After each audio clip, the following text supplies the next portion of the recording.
Bismillahirrahmanirrahim. Assalamualaikum warahmatullahi wabarakatuh. Selamat siang, salam sejahtera untuk kita semuanya.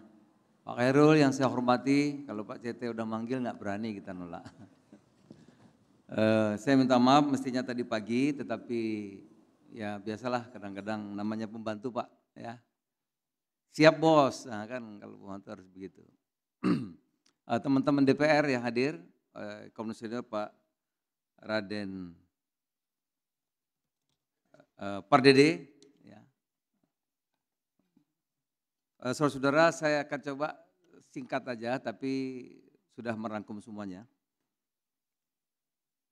Kita sudah hampir 28 tahun, ya, tidak ada sesuatu yang baru di bidang pangan. Saya berani mengatakan itu.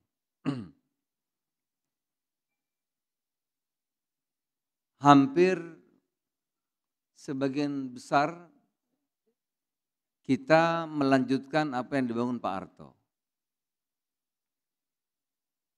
Irigasi Pak Harto yang bangun, belum ada yang baru. Bendungan-bendungan, memang kalau bendungan ada tambahan. Pupuk, hampir semua pabrik pupuk yang Pak Harto yang bangun.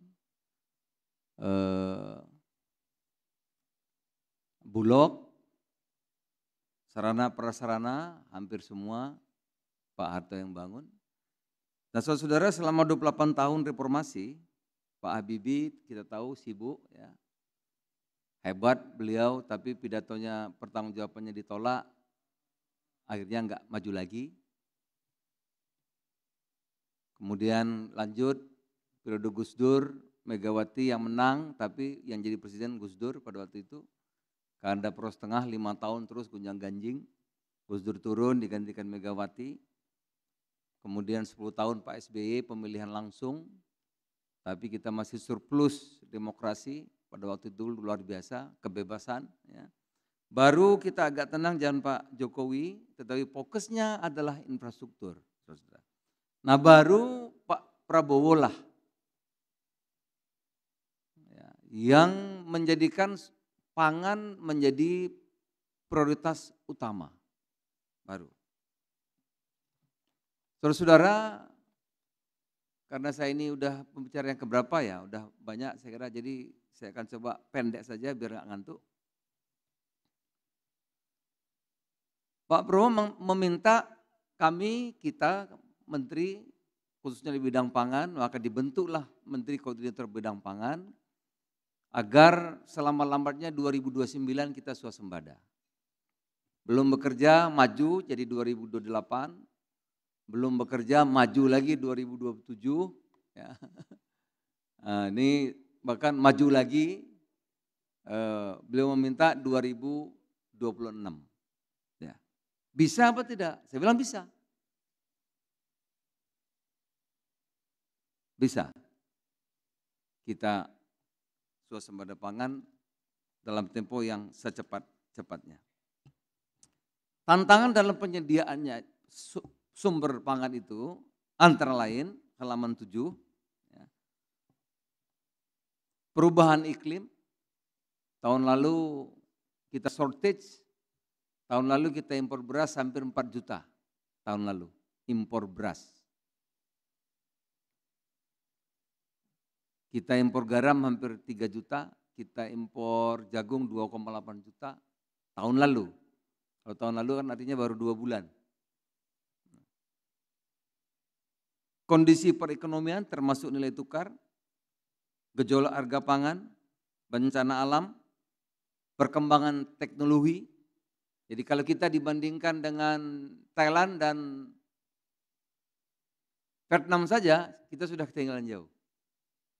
Tidak usah Tiongkok, Vietnam dan Thailand yang dulu kita lebih maju dari mereka, kita sekarang ketinggalan jauh. Peningkatan jumlah penduduk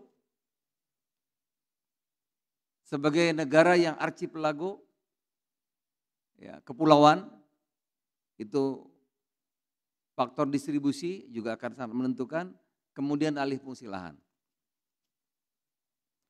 Saudara-saudara, untuk mewujudkan swasembada pangan, tidak mungkin diatur oleh satu kementerian atau pemerintah pusat saja. tetapi cakupannya sangat luas. Menteri Pertanian dia akan bisa apa-apa kalau dia sendirian.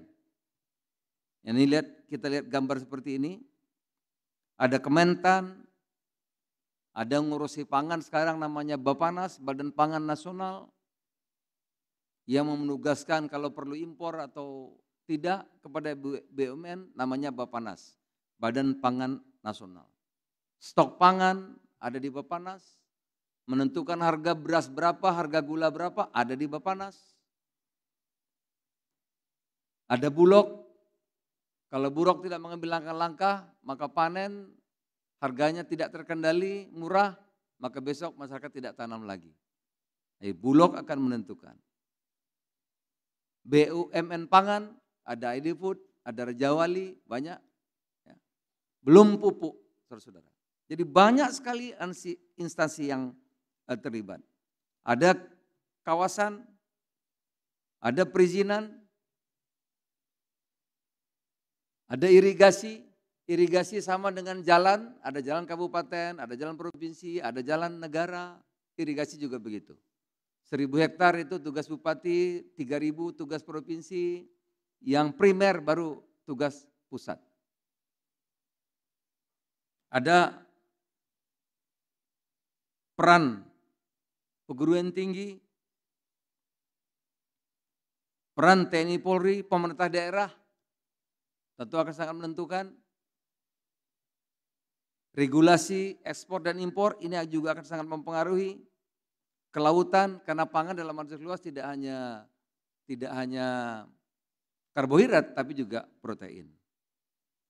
Kepastian status tanah kepemilikan, penyuluhan yang berada di Pemda, kemudian penelitian, bibit. Kita sudah hampir 20 tahun tidak ada varietas yang baru. Tidak ada. Negara lain sudah pakai GMO, kita masih varietas yang baru saja belum ada. Penelitian sekarang semua diambil ke BRIN. BRIN anggarannya sedikit, tolong Pak DPR dibantu BRIN. Karena BRIN nggak dibantu, kita perlu bibit, nanti yang diteliti moderasi beragama yang murah. Perlunya bibit padi unggul, bibit tebu unggul. Jadi yang terlibat begitu banyak. Tahun 2025 anggaran kita yang saya monitor ada di bidang kami, totalnya 144 triliun, termasuk yang tidak dipotong Pak Khairul. Bahkan termasuk yang ditambah kalau di sektor pangan ini, 144 triliun. Nah, ada 2 langkah yang kita lakukan secara sederhana saja, ya biar singkat. Nah, pertama, tentu tidak ada pilihan, kita harus membangun yang baru. Pertambahan penduduk,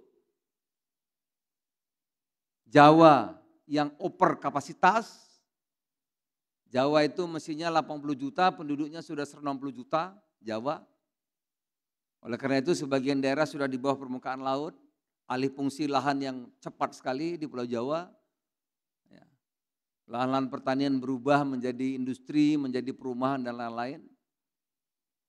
Harusnya Pulau Jawa menjadi pusat keuangan, pusat pendidikan, pusat industri kreatif, tapi sekarang menjadi pusat pertanian. Karena separuh lebih, hampir 60% hasil pertanian itu masih di Jawa. Oleh karena itu kita memang harus membangun yang baru. Yang kita kenal dengan food estate itu. Sekarang Mentan lagi di Wanam, lagi di Merauke. Ya, di sana besar sekali, Merauke itu satu kabupaten mungkin lebih luas dari Pulau Jawa. Akan dikembangkan 1-2 juta lahan pertanian. Kemudian di Kalimantan Tengah, Kalimantan Timur dan daerah-daerah lain. Nah saudara-saudara yang baru harus kita kembangkan tetapi butuh waktu yang lama. Paling cepat 5 tahun, mungkin 7 tahun paling cepat.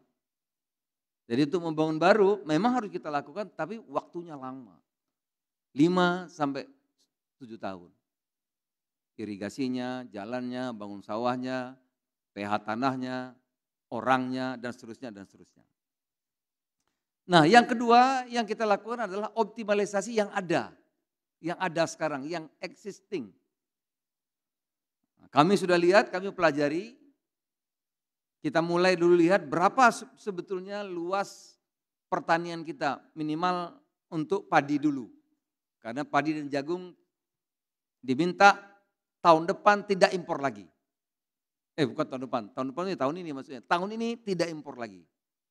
Pak Khairul, kami sudah tidak melarang impor beras dan impor jagung tahun ini, bukan tahun depan, tahun ini.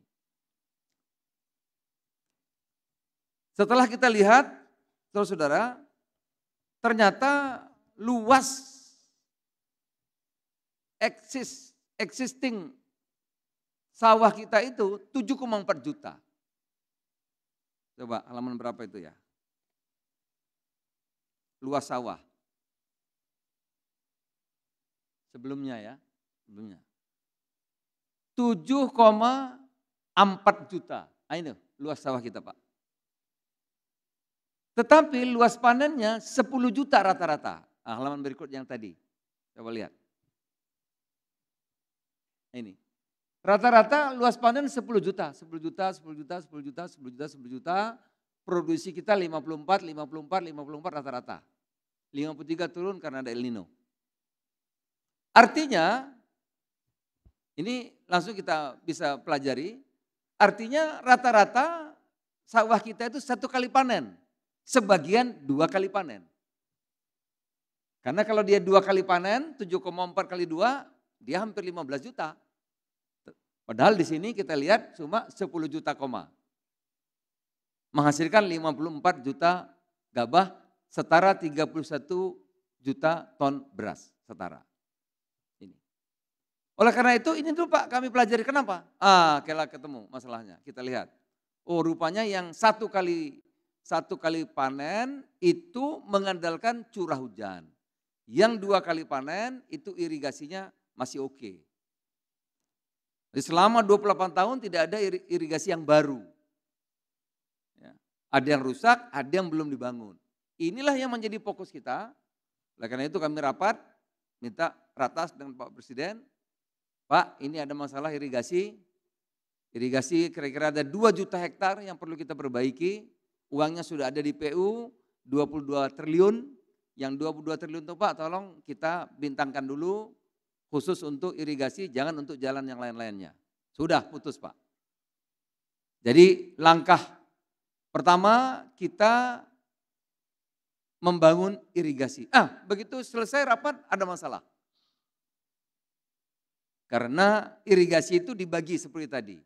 Ada urusan kabupaten, ada urusan provinsi, ada urusan pusat. Aturannya enggak boleh, ada jalan kabupaten tidak boleh dibangun oleh pusat. Yang boleh dibangun oleh pusat adalah jalan negara.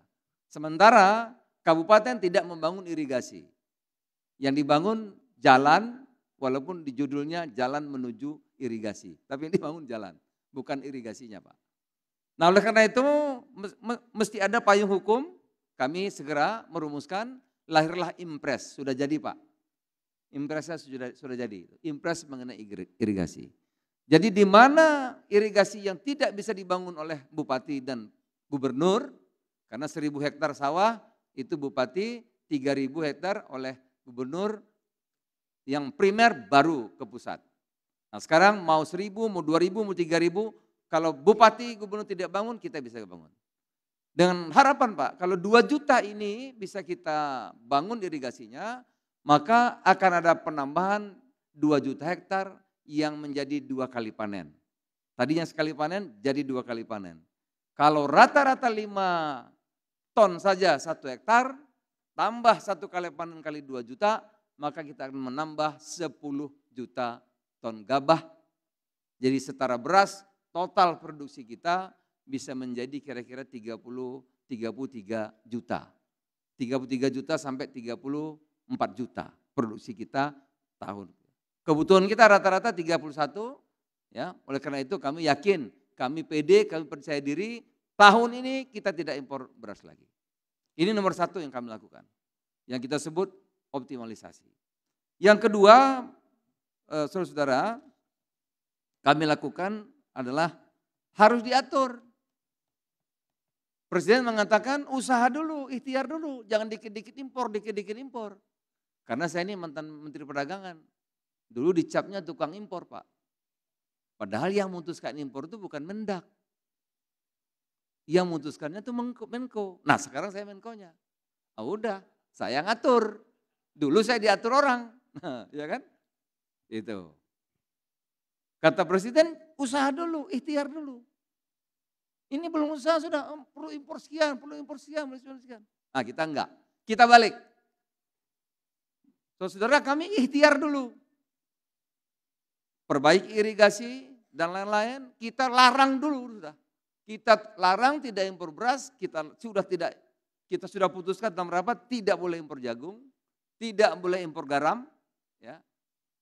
Gula sudah boleh soalnya, perintah Presiden ini, jadi saya nggak berani. Ya.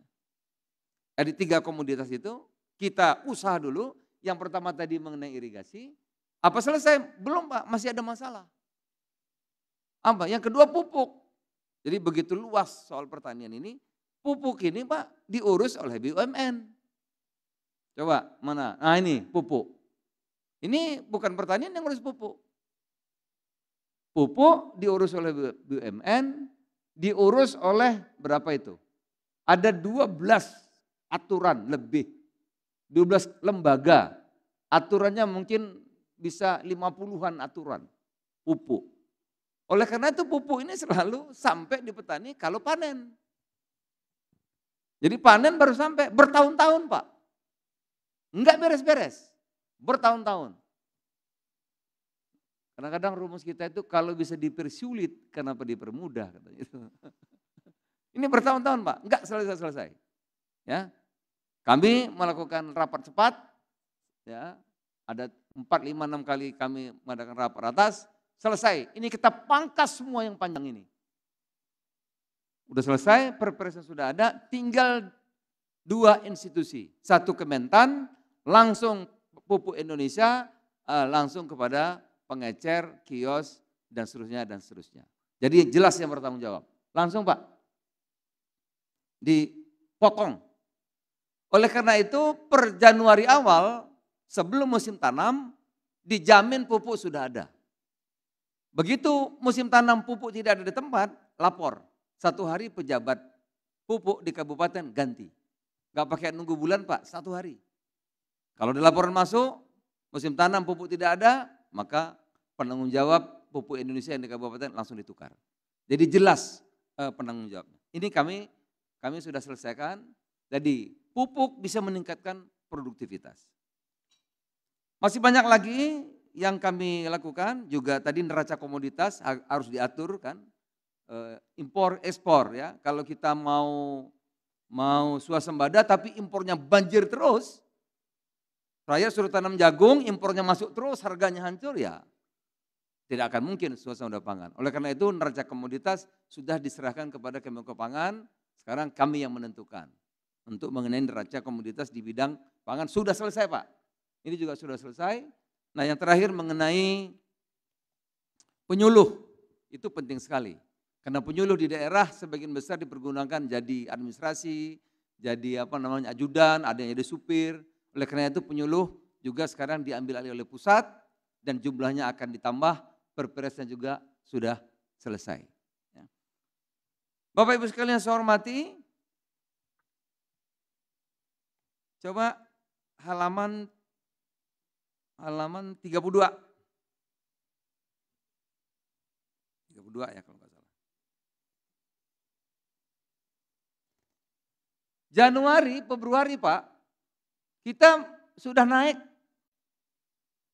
Januari naik 50% produksi kita.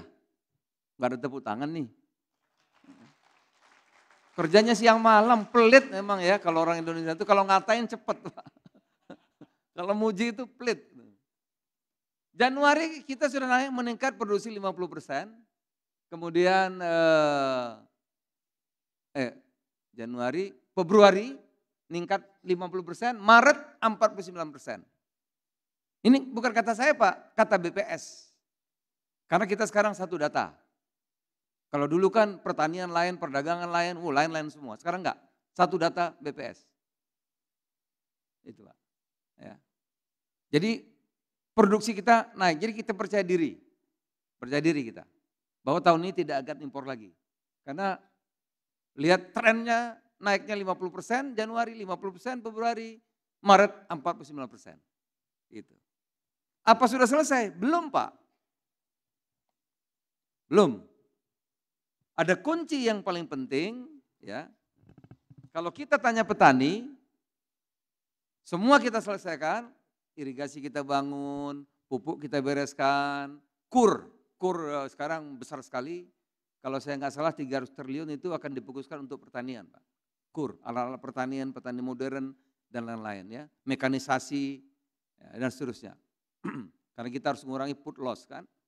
Jadi ada mekanisasi, cara metiknya, cara nanamnya, gitu. Cara mengeringkan dan seterusnya. Itu ada 300 triliun dari perbankan masuk kategori kur yang bunganya 3-6%.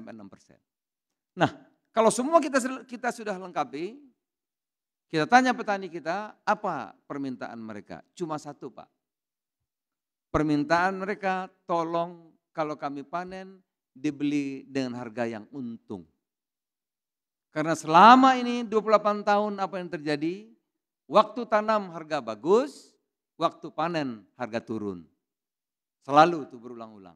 Nah oleh karena itu Bapak Ibu sekalian, kami sudah mengeluarkan putusan ratas yang dipimpin Presiden langsung, harga gabah kita tetapkan naik jadi 6.500 yang harus diterima oleh petani. Jadi kalau ada pabrik padi membeli gabah kurang dari 6.500, kita bisa periksa. Mesti caranya keras Pak. Karena pemerintah menjamin kalau pabrik padi dimanapun pabrik padi itu, dia kalau tidak ada yang beli berasnya, maka Bulog akan membeli dengan harga 12.000. Berapapun jumlah gabah ditampung oleh pabrik padi, kalau digiling jadi beras, kalau tidak bisa dijual tempat lain, maka Bulog sekali lagi akan membeli di tempatnya, di kabupatennya, dengan harga 12.000. Oleh karena itu, ya, 6.500 itu masih menguntungkan pabrik padi, tidak merugikan. Masih untung, layak untungnya. Tapi kalau dia beli di bawah 6.500, artinya serakah masuk kategorinya. Nah, oleh karena itu Pak, ya, kami tiap hari sekarang memonitor pembelian harga gabah, ada daftarnya enggak? Ini masih Pak. Sekarang harga gabah sudah rata-rata di atas 6.500, ada masalah sedikit Jawa Barat, masih kurang sedikit di bawah 6.500, Aceh, Sulawesi Selatan, Sumatera Selatan. Lainnya rata-rata sudah di atas 6.500. Jadi kalau semua bagus, harga gabahnya bagus, dan seterusnya bagus, maka kami meyakini untuk jangka pendek dan jangka menengah, kita tidak akan perlu impor beras lagi. Jangka panjang tentu memerlukan sawah-sawah yang baru. Ini baru beras Pak, kemudian ada jagung sepintas saja. Kalau jagung kita tahun kemarin kita impor 2,8 juta, tahun ini bingung Pak Khairul. Bingung belinya, kebanyakan jagung. Karena jagung harus kita beli dengan harga 5.500. Karena produksi jagung tahun ini mungkin surplus dari kebutuhan hampir 5 juta. Kebutuhan kita 11 juta, produksi kita kemungkinan sampai 16 juta. Jadi produksi jagung berlebih. Kenapa? Ya tentu rakyat tanam, tetapi juga ada peran Polri. Ya, Polri tahu sendiri, tanah orang aja ditanam Pak. Jadi ya peduli tanah kosong, tanam. Sama perintah Kapolda. Nah, gimana coba? Jadi memang ini luar biasa. Dan tentu yang terakhir, saudara-saudara, Bapak Ibu sekalian, kata kunci sekali lagi, ini akan sukses kalau ada kerjasama antar bupati, gubernur, tentu pemerintah pusat. Saya kasih satu contoh kasus. Satu provinsi, karena kami mandori dulu Pak. Jadi sementara ini dimandori dulu pemerintah daerah. Mungkin kita ini terlalu lama diajak Belanda, jadi kalau nggak dimandori itu nggak jalan. Jadi kami mandori Pak. Kami datang ke provinsi, panggil bupati, panggil gubernur, kader panggil semua. Kita mandori. Kamu ngerjakan ini, laporan seperti apa yang sudah kerjakan, apa yang belum, pendek kata kita mandori gitu. Nah saya berharap nanti gubernur mandori seterusnya itu bupatinya, bupati memandori camat dan kadesnya. Ada satu daerah, satu dusun, Ya, bupatinya bilang, Pak kami nggak berdaya, di sana harga gabahnya cuma 3.000 atau 4.000 atau 5.000. Padahal ini bupati yang bicara. Bupati punya aparatur. Nah kita tidak ingin terjadi. Oleh karena itu kemarin di Magelang saya meminta para bupati rapat dengan camat dan kepala desanya 2 minggu sekali paling kurang. Dalam waktu panen raya, kita akan panen raya Pak, Maret April ini panen raya. Kira-kira 14 juta, 13 sampai 14 juta.